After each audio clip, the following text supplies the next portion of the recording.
السلام علیکم ورحمۃ اللہ وبرکاتہ۔ اج الحمدللہ ساری تعلیم دا حلقہ شروع ہے۔ اج محمد خان دی تعلیم دا وار ہے، فضائل اعمال دی تعلیم کروے سی اور نماز دی فضیلت دے بارے حدیث شریف پڑھ سی۔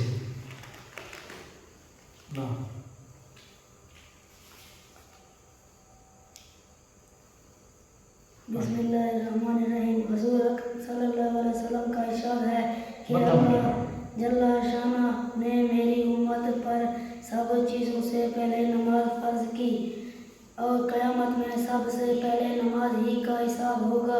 نماز کے بارے میں اللہ سے ڈرو، نماز کے بارے میں اللہ سے ڈرو، نماز کے بارے میں اللہ سے ڈرو۔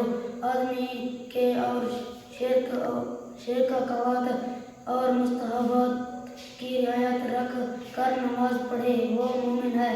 حق تعالی شانہ نے کوئی چیز ایمان اور نماز سے افضل فرض نہیں کی۔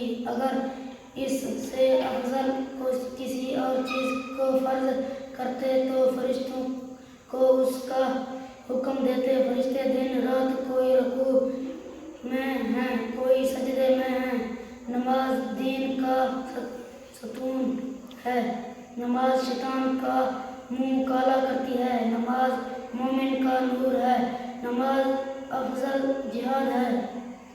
جب آدمی نماز میں داخل ہوتا ہے تو حق تعالی شانہ اس کی طرف پوری توجہ فرماتے ہیں۔ جب وہ نماز سے ہٹ جاتا ہے تو وہ بھی توجہ ہٹا لیتے ہیں۔